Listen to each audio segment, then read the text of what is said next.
नमस्कार, मी पूर्वा आणि तुमचं सर्वांचं स्वागत आहे पूर्वाज किचनमध्ये। आज मी तुम्हाला दाखवणार आहे उंदियोची भाजी। चला तर मग सुरुवात करूया आजच्या व्हिडिओला। सगळ्यात पहिला आपण बघूया काय काय लागणार आहे आपल्याला उंदियोसाठी। 1 टेबलस्पून इथे मी ओवा घेतला आहे फोडणीत टाकण्यासाठी। अर्धा किलो वटाणा घेतला आहे, तो निसून इतका झाला आहे। अर्धा किलो पावटा घेतला आहे, त्याच्यातले वाल काढून घेतलेले आहेत। आणि 2 गाजर मी इथे घेतले आहेत, हे असे मोठे मी कापले आहेत, तुम्ही बारीकही कापू शकता। एक छोटी जुडी मी मेथीची घेतली आहे, त्याच्यातले फक्त पानं घेतली आहेत आणि बारीक चिरून घेतले। कोथिंबीरही मी छोटी जुडी बारीक चिरून घेतली आहे आणि कोनफळ इथे मी अर्धा किलो घेतलेला आहे। गूळ मी इथे 2 टेबलस्पून घेतलाय, साधारण एक मूठभर होईल इतका मी गूळ घेतलेला आहे। 300 ग्रॅम सुरती पापडी घेतली आहे, ही पापडी बारीक असते। थोडा तिखटपणासाठी मी इथे 25 ते 30 लवंगी मिरच्या घेतल्या आहेत, तुम्हाला पाहिजे असतील तितक्या तुम्ही घेऊ शकता।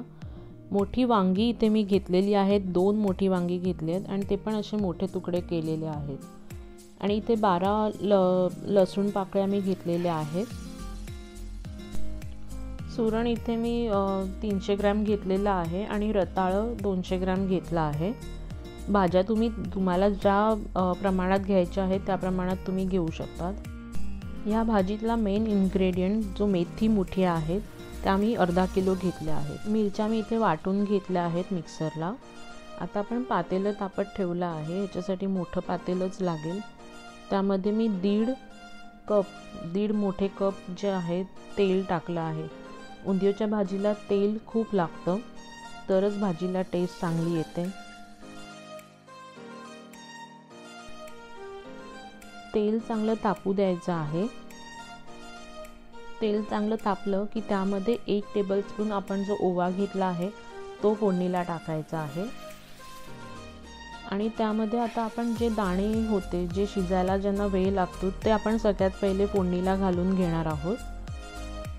कारण का कोनफळ वांग शिजायला काही वेळ लागत नाही जास्ती, दाणे जास्ती शिजायला वेळ लागतो, कारण हे शिजेपर्यंत बाकीच्या भाज्या पूर्ण शिजून त्या गळून जातात।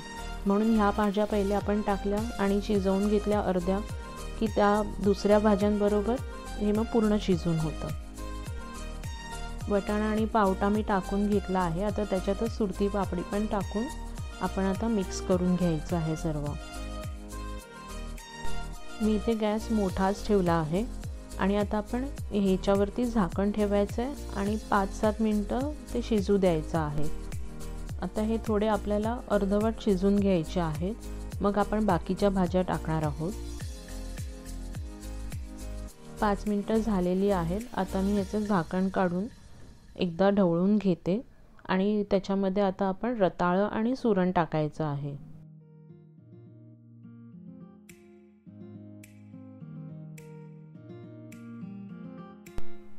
त्यामध्ये आता मी 1.5 छोटे चमचे हळद टाकणार आहे।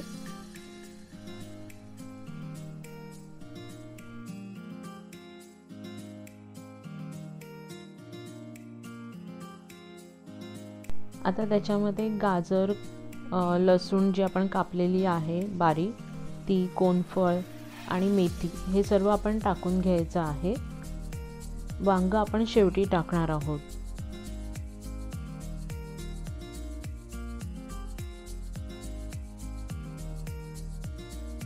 वाटलेली मिरची आहे आपण तीही आता टाकून घेऊया।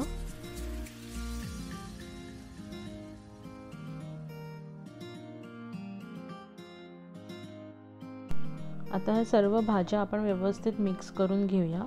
आपण हळदही टाकलेली आहे। आता अर्धा कप धणाजिऱ्याची पावडर आणि चवीपुरतं मीठ टाकायचं आहे आणि पुन्हा एकदा सगळं व्यवस्थित मिक्स करून घ्यायचं आहे।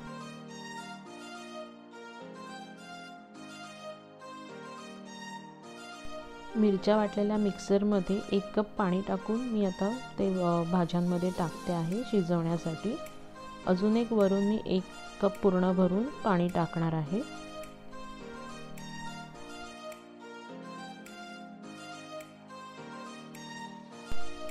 वांग पण आता टाकून घ्यायचं आहे आपण आणि सगळ्या भाज्या शिजेपर्यंत आता आपण झाकण ठेवून शिजू द्यायची आहे भाजी. 5 ते 7 मिनिटं वाफ दिल्यानंतर मी आता त्याच्यामध्ये गूळ टाकणार आहे.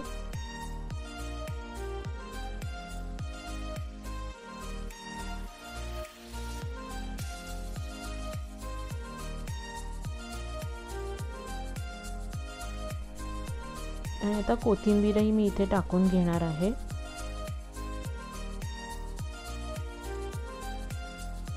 आता सर्व व्यवस्थित मिक्स करून घ्यायचं आहे. भाज्या अजून नीट शिजल्या नाही आहेत, त्यामुळे आपण पुन्हा झाकण ठेवून व्यवस्थित सगळं शिजू द्यायचं आहे.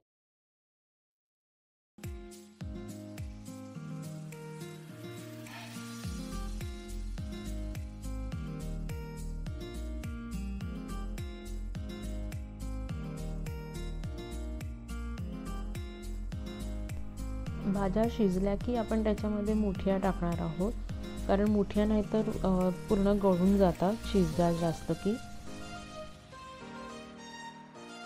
मुठिया मिक्स झाल्या की पुन्हा एकदा आपण एक वाफ काढून घ्यायची आहे, म्हणजे मुठ्यांमध्ये पण भाजीचा थोडा रस मिक्स होतो.